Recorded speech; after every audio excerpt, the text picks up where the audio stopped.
Það hefur lítið heyrst í stjórnendum Kaupþings undanfarnar vikur eftir að bankinn var tekið niður með mjög óvæntum hætti hér í Bretlandi í kjölfar hryðjuverkalaga breskra stjórnvalda. Sigurður Einarsson, sem hefur verið starfandi stjórnarformaður Kaupþings undanfarin ár, búsettur hér í borginni og hann féllst á að ræða við okkur fall Kaupþings, þá ótrúlegu stöðu sem komin upp í íslenskum efnahagsmálum, samskiptin við stjórnvöld og Seðlabankann á undanfarnum árum og hinn umdeildu lán til starfsmannabankans vegna hlutabréfakaupa. Nú, fyrir það fyrsta við aðeins förum tilbaka og varðandi þessa innviði þjóðlífsins, efnahagslífsins á Íslandi, að þá það nú þannig að ég var að fletta svona í gömlu gögnum og sé það meðal annars erindi sem að ég held 2003 sem var töluvert mikið fjallað í fjölmiðlum á Íslandi, þar sem að ég fjallaði það að brýn nauðsyn beri til þess að auka gjaldeyrisvaraforða þjóðarinnar, talaði jafnframt það að gengi gjaldmiðilsins sé allt og hátt skráð og brýna nauðsyn beri að laga þessa tvo atriði og sérstaklega eða bæði raunar gjaldeyrisvaraforðan og síðan gengi krónunnar vegna þess að það hafa komið þvílíkt ójafnvægi í viðskipti við útlönd að engu tali tók.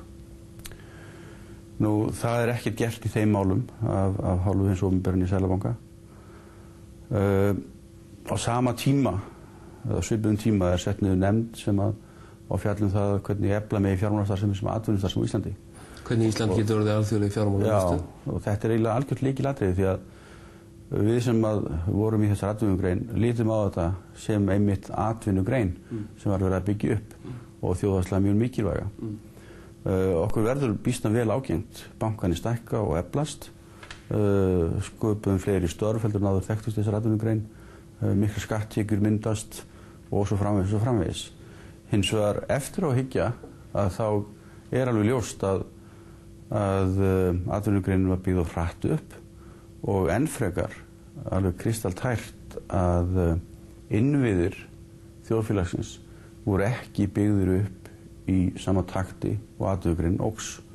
Og það mjög undarlegt með það að þáverandi forsætisráðherra setti niður þessa nefnd og ég var nú formaður þeirrar nefndar og skilaði síðan skýrslu eftir að núverandi forsætisráðherra tók við og mér það mjög minnisstætt að við héldum kynningafund í Þjóðleikhúsinu, mætti fjöldi manns, forsætisráðherra flutti ávarpa þeim fundi þar sem að hann mæriði störf nefndarinnar og tók undir þau sjónarmið sem þar kom fram en ekkert var gert til þess að, eins og segi, að efla innviðina þar á meðal auka gjaldeyrisvaraforða þjóðarinnar. Hvernig stendur á því?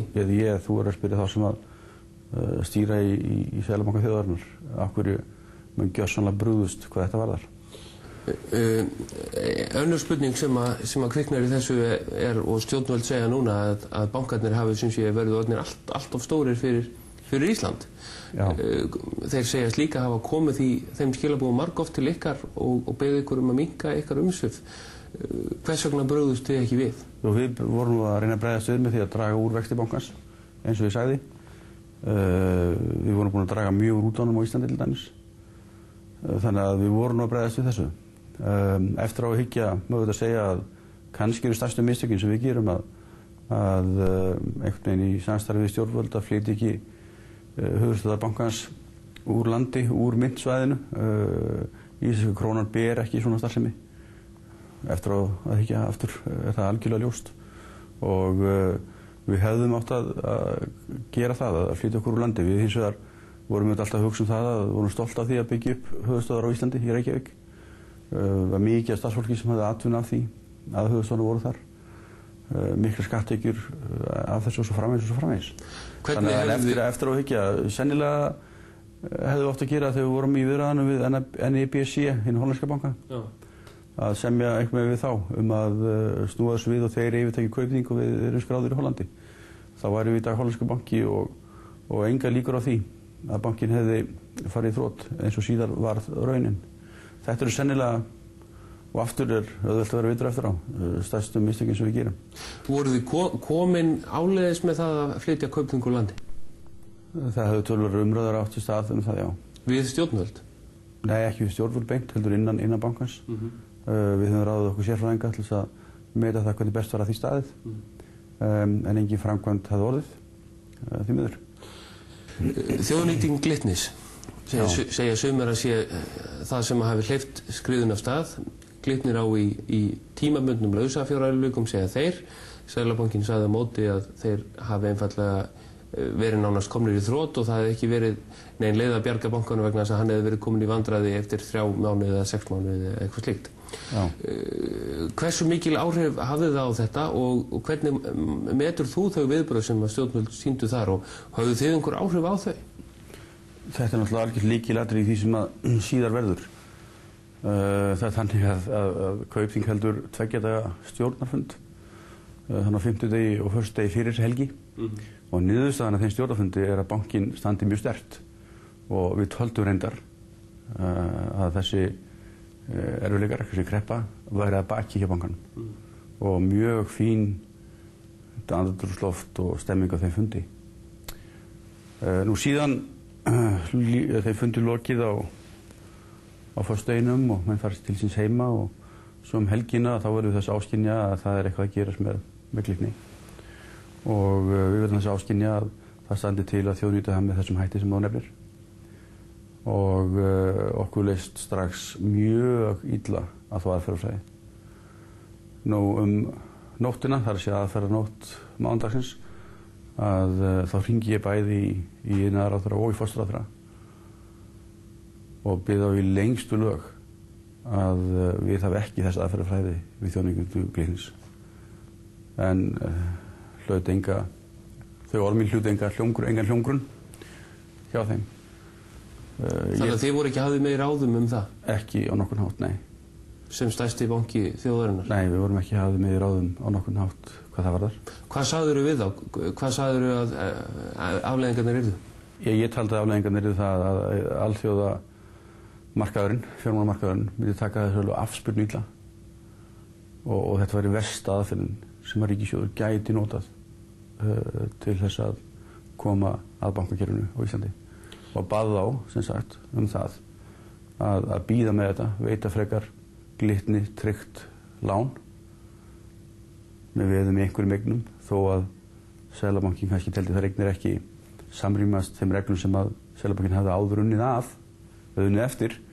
Þetta voru ekki venjulegi tímar þannig að þetta var ekki tími til þess að fara í karp það hvort það gæði eignana verið 100% eins og Seðlabankinn vildi hafa þær.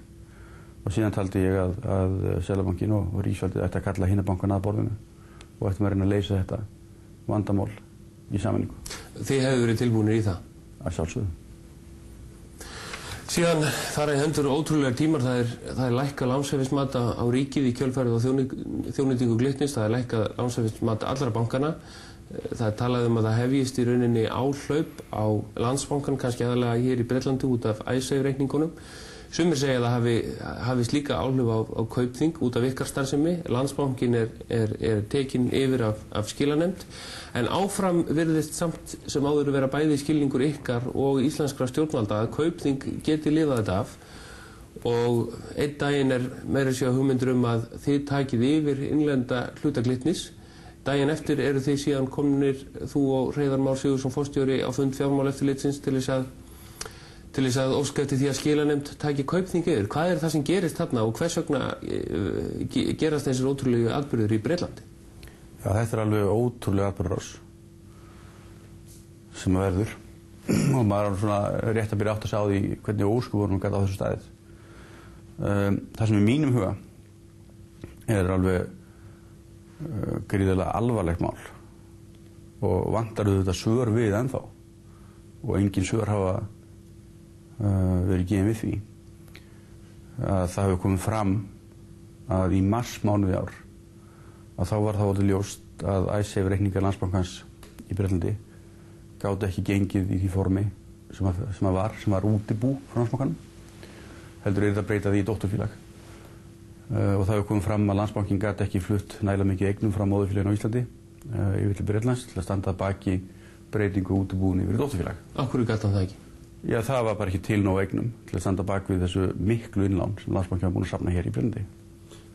Stóð hann þá bara hreinlega ekki undir því strax í mars? Nei, það verður það að hann hefur ekki staðið undir því þá þegar í mars. Hvað þýðir það í raun og veru? Já, það þýðir það auðvitað að það átti auðvitað að stoppa að lágmarki frekari innlánssöfnun á ICE-reikningana í marsmánuði. Ef ekki þá þegar það átti að stoppa Landsbankann í þessum ICE-reikningum yfirleitt þá. Og nú erum við að tala marsmánuð. Það gerist ekki þrátt fyrir að fjármálaeftirlitið á Íslandi sé með þessa vitneskju, þó að eftirlitið í Bretlandi sé með þessa vitneskju og bankaráðuneytið á Íslandi sé með þessa vitneskju. Þetta í marsmánuði. Bankinn fara áfram í 6 eða 7 mánuði að auglýsa og safna inn frekar innlánum sem gera vandann ennþá viðráðanlegri. Og ég skil ekki af hverju þetta var ekki stoppað þá af íslenska fjármálaeftirlitinu nú eða íslenska bankamálaráðherranum sem að síðan gerir sér sérstaklega ferð til Bretlands og hittir fjármálaráðherrann hér til að ræða málin og ekkert gerist. Og það verður ennþá ekki óskiljulegra í mínum huga þegar haft í huga hvernig komum við fram við Kaupþing hér í Bretlandi í lok september, byrjun október. Að fullkominni hörku? Já, mikilvæg hörku, já. Lýstu þeim deginum þegar Kaupþing fellur hér í Bretlandi sem að flestir telja hafa orðið banabiti móðurfélagsins heima á Íslandi? Já, sko það sem gerist það að í miðjan september lausfjárstaða Kaupþings mjög góð. Ég held að við höfum átt í reiðufé og ríkisverðbréfum í Kaupþings Singrafríðlar í Bretlandi eitthvað sem nemur 1,2 eða 1,3 milljörðum punda. Síðan verður mikið útstreymi í bankanum. Það áhlaup? Ég myndi kannski ekki orða það sem áhlaup en það var allavega stutt í það yrði áhlaup. Var það út af ICE, út af umræðinum íslensku banka? Já, umræðinum Ísland alltaf var skelfileg. Sem gerist það helgina þarna að ICE-reikningarnir eru lokaðir. Reyndar að því sagt var af tæknilegum örðunleikum og síðan kom í ljós að verulegt áhlaup og þá reikninga var að ræða. Þannig að það skilaði sér til ykkar? Það skilaði sér til okkar. Hvernig brugðust þið við því? Nú, við brugðust við því með því að bæta lausfjárstöðuna hér í Bretlandi eins og við gátum með því að færa laust fé til Bretlands. Reyndu þið að selja dótturfélögin FIH í Danmörku? Nei, síðan gerist það að á þriðjudeginum að fjármálaeftirlitið í Bretlandi hringir í forstjóra okkar og segir að við þurfum að uppfylla ákveðnar kröfur aukið fé í Bretlandi og okkur verður það ljóst að þessar kröfur eru þess eðlis að þeir ætla sér ekki að leyfa okkur að halda áfram starfsemi. Þannig að við hringjum í einn aðal viðskiptabanka okkar erlendis sem Deutsche Bank og spyrjum þá getið þið selt fyrir okkur starfsemi okkar í Bretlandi. Og þeir svara, já við getum það, við þurfum 24 til 48 klukkustundir til að gera það. Meðan við erum að ræða við ráðgjafana hjá Deutsche Bank, þá sjáum við á skjánum á bakvið okkur á Sky News að ING Direct sem búin að yfirtaka Kaupþing Edge í Bretlandi. Bara fram hjá ykkur? Já, það var fjármálaeftirlitið sem sett í Bretlandi, búið að selja Kaupþing Edge starfsemin okkar til ING Direct sem að vel að merkja fékk síðan 10 milljarða evra ríkisaðstoð 2 dögum síðar. Samtímis tilkynnir fjármálaeftirlitið breska okkur að það sé búið að setja bankann í administration eins og það heitir hér. Greiðslustöðvun? Já, sem að þýðir að það verða brot á lánasamningum móðurfélagsins gagnvart öðrum erlendum bönkum sem að gerir það í raun óhjákvæmilegt að stoppa rekstur bankans. Ef að bresk yfirvöld hefðu farið með bankan í Bretlandi eins og aðra breska banka og vel að merkja að þetta er að breskur banki þó að eignarhaldið sé íslenskt. Ef þeir hefðu farið með okkur eins og þeir fóru með aðra breska banka að þá hefði ekki orðið brot á þessum lánasamningum móðurfélagsins og við teljum að við hefðum lifað af það tjón að missa bresku starfsemina. Þó að það hefði verið mikið tjón og það hefði móðurbankinn lifað það af og geta haldið áfram starfseminni. Þannig að þetta er nú svona það sem er ákaflega dapurt í þessu. Hvað finnst þér þessar aðgerðir breskra yfirvalda? Hryðjuverkalög? Mér finnst þetta náttúrulega alveg óskiljanlegt hneyksli. Maður hefði bara ekki trúað þessu. En eitthvað í ykkar starfsemi sem gaf þeim ástæðu til þess að láta svona? Voru þið að millifæra mikið fé frá London til Reykjavíkur? Var hér eitthvað gruggugt á ferðinni? Ekki nokkur skapað hlutur. Kaupþing hefur haft nokkra samúð heima af þessum sökum vegna sem menn telja að ákveðnu leyti hafi það verið tekið niður. En það má segja að nokkuð af þeirri samúð hafi horfið síðustu daga eftir að það eru farnir að berast fréttir innan úr skilanefndunum og úr búum þessara gömlu banka af hinu og þessu sem að fólk mishrifið af, og eitt af því sem að vekur sérstaka athygli eru hversu bankin hefur lánað starfsmönnum sínum gríðarlega háar fjárhæðir til þess að kaupa hlutabréf og sem virðast síðan ekki verið með neinni ábyrgð þeirra. Það er að segja, fólk segir eru bankastarfsmenn undanþegnir áhættu ólíkt öllum öðrum sem eru tengslum með fjármálastarfsemi. Hvernig getið þið réttlætt þetta sem eru komið upp á yfirborðið? Já, þetta reyndar mjög misvísandi og beinlínis rangt margt sem hefur verið sagt þessi mál. Ef að við viljum skoða þessi mál af einhverri sanngirni, þá nauðsynlegt að skoða forsögu málsins sem að rekja til 2004 á aðalfundi bankans árið 2004, hlutafundi. Þá þetta rætt í kjölinn. Það samþykkt þar að veita starfsmönnum kauprétti og sölurétti á bréfum, alltaf 9% af hlutafé bankans. Þetta algjörlega skjalfest að þetta var samþykkt af hlutafundinum. Það send tilkynningum þetta til Kauphallarinnar. Þannig að það var ekki verið að leyna einu hvað þetta varðar. Og þarna var engin sjálfskuldarábyrgð starfsmanna. Þannig að þeir báðu ekki ábyrgð þá strax? Nei, þeir báðu ekki ábyrgð þá strax. Og það nú eins og þannig að það ekki verið að mismuna einum en einum hana, því að langflest lán vegna hlutabréfa viðskipta veitt út á tryggingar, ekki út á sjálfskuldarábyrgð manna. Þannig að þetta ekki alveg rétt sem hefur, og bara alls ekki rétt sem hefur komið fram. Hins vegar það líka alveg rétt að eftir á hyggja að þá má gagnrýna að þetta eru svona stór upphæðir. En megin ástæðan fyrir því að mjög margir starfsmenn keyptu bréfin þá, strax 2004, og þau hækkuðu síðan alveg gríðarlega mikið og tryggingastaða starfsmanna var mjög góð. Og það að halda því fram að núna í 25. september að þá hafi stjórnin tekið einhverja annarlega ákvörðun, það heldur ekki rétt. Svo ákvörðun sem stjórnin tekur þá algjörlega með það í huga að verðveita hagsmuni bankans, ekki starfsmannanna.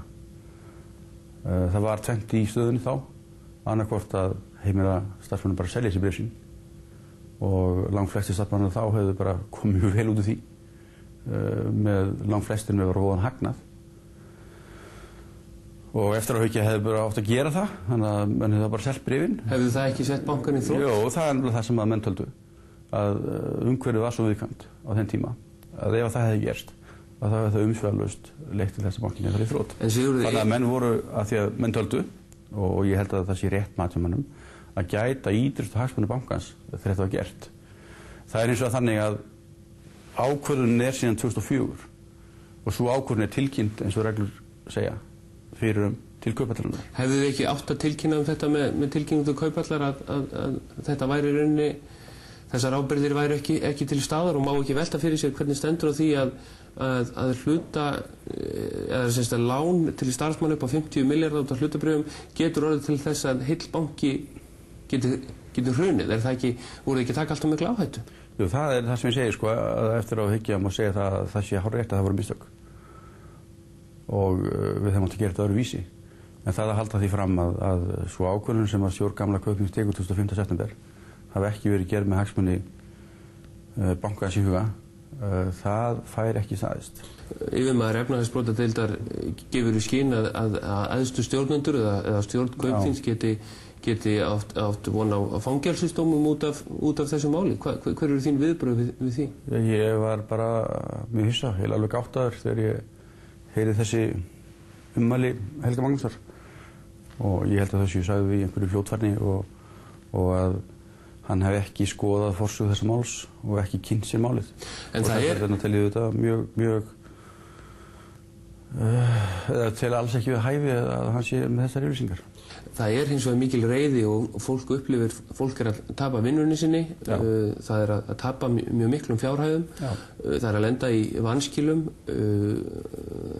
það horfir upp á einn tiltekinn hóp sem er ábyrgðarlaus af sínum fjárfestingum, hóp sem kannski má segja að hafi lifað mjög hátt og hafi haft það mjög gott, haft mjög há laun og svo framvegis, og þetta er strúktúr sem að þú byggður upp í Kaupþingi og hinir bankarnir.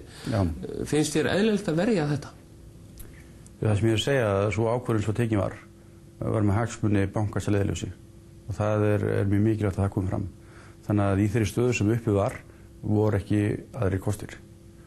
Það er það sem ég er að segja. Ég líka að segja það að lán, allavega í Kaupþingi, lán til hlutafélagskaupa voru ekki veitt út á sjálfskuldar ábyrgðir yfirleitt. En lögðu þið ekki alltaf mikla áherslu á það að samræma laun og hlutabréfa eign og svo framvegis? Var þetta ekki kúltúrin í fyrirtækinu? Jú, það er alveg hárrétt. Það er nú eins og þannig að störf í fjármálageiranum hafa verið og þau munu verða aftur mjög vel launuð.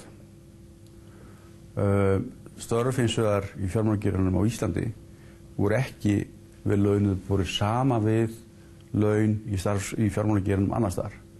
Þetta var svona vandamál sem við áttum við að stríða. En þau voru samt mjög há með önnur íslensk störf. Já, alveg hárrétt. Og þá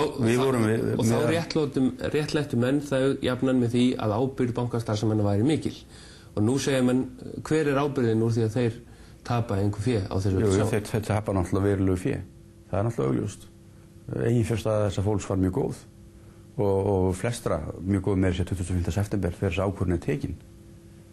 Þannig að þetta er ekki alveg rétt sem þú ert að segja. Hefðir þú komið út í plús þá eða þú selt þá? Ég tel nú ekki rétt að gera mín persónuleg fjármál yfirleitt að mikil umræðu, en já, ég hef komið út í töluverðum plús þá. Hvernig er fjárhagsleg staða þín núna? Er þú með mjög há lán hjá Kaupþingi? Eins og ég segi, ég er ekki tilbúin til að ræða mikið mín eigin fjárhagslegu stöðu, en hún hefur oft verið betri, ég get sagt það.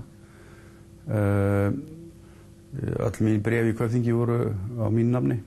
Varstu með einkahlutafélag? Nei, ég var ekki með einkahlutafélag. Þau voru á mínu persónulega nafni og þau voru öll töpuð.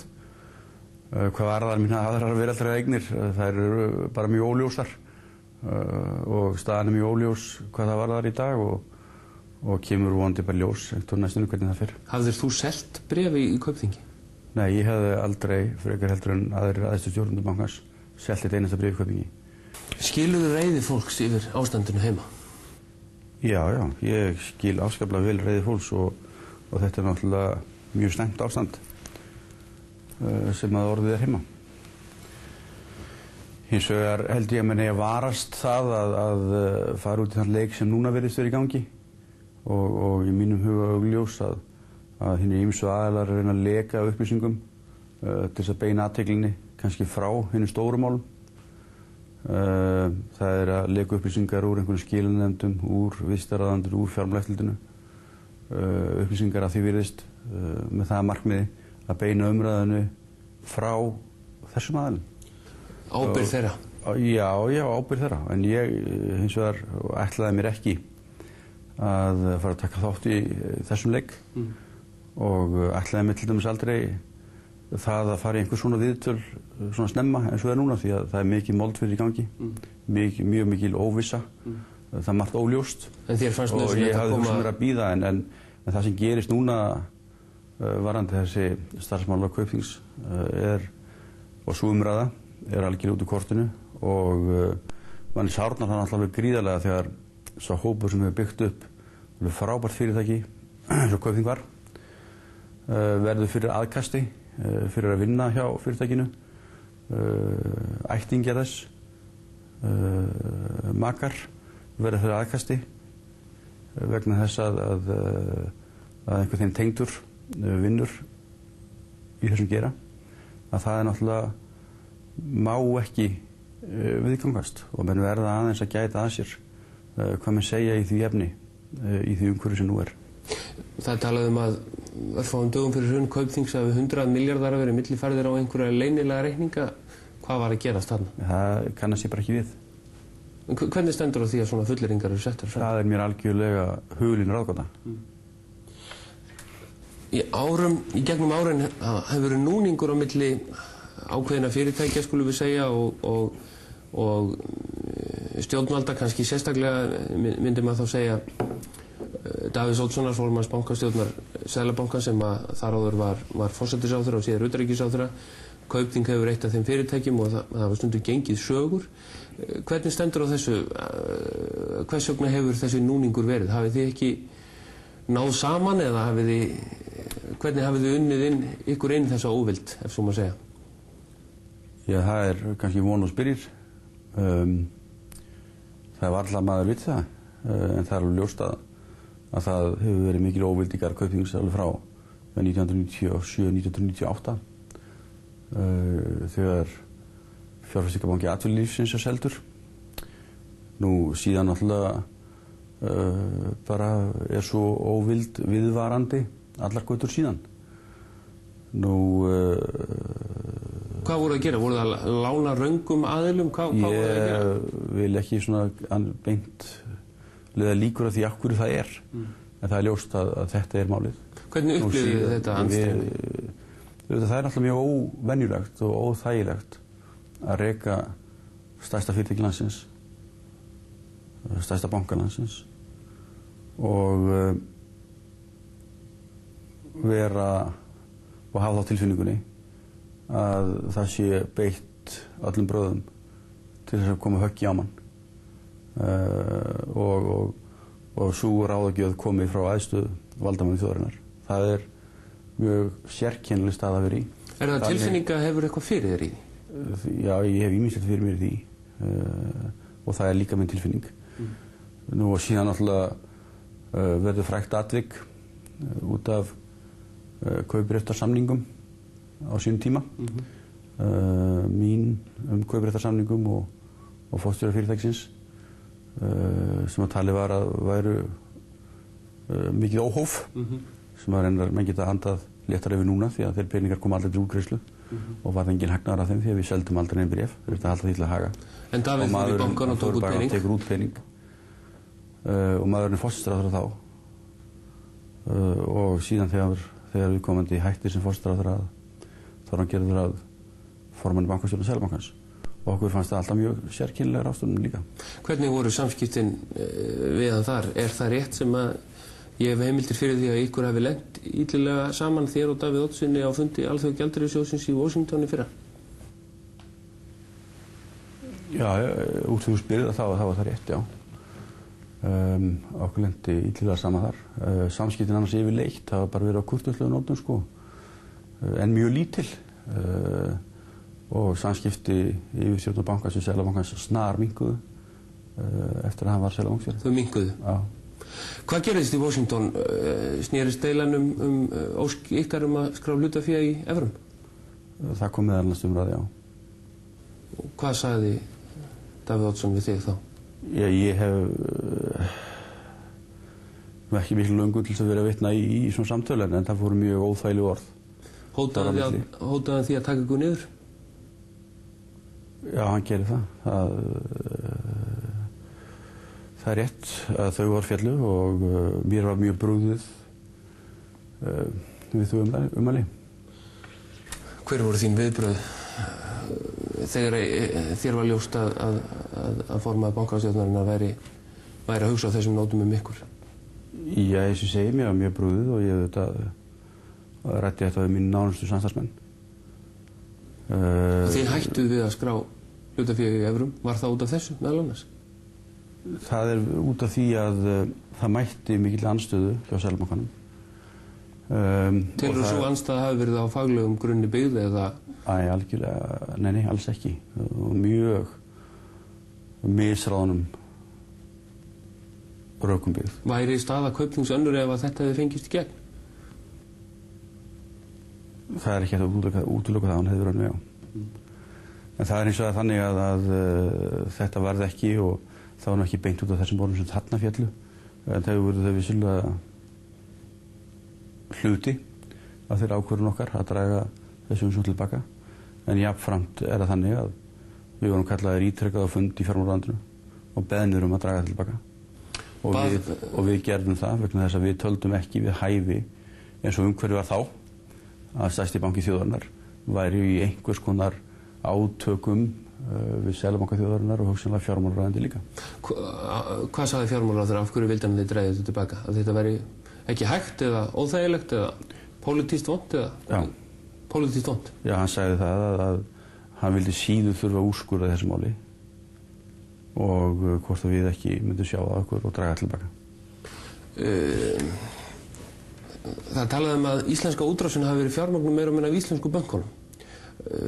Baugur, þessi stóru fyrirtæki hafi í rauninni verið orðin óeðlilega skuldsett bæði heima og hér erlendis. Ertu sammála því? Það er alveg ljóst að þau voru of mikið skuldsett með það sem að síðar gerðist. En það er ekki það neitt. Var útrásin bara fengin að láni? Var hún bara bóla? Nei, það var mjög margt vel gert en það voru mörg mistök líka. Síðan kemur þessi aðheinskreppa og ríður yfir og Ísland lendir óvunni illa í þessari kreppu fyrst og fremst vegna slakra innviða og vegna þess að við erum með þessi íslensku krónu sem að er náttúrulega bara algjört aftan á fornöld, það verður bara að segja sem svo er. Hún er algjörlega misráðið að vera með þessa krónu. Hefði staða okkar verið önnur með evru og Evrópska seðlabankann sem bakhjall til það geti algjörlega fullyrt að það var Ísland ekki að vera svo illa út úr þessari kreppu.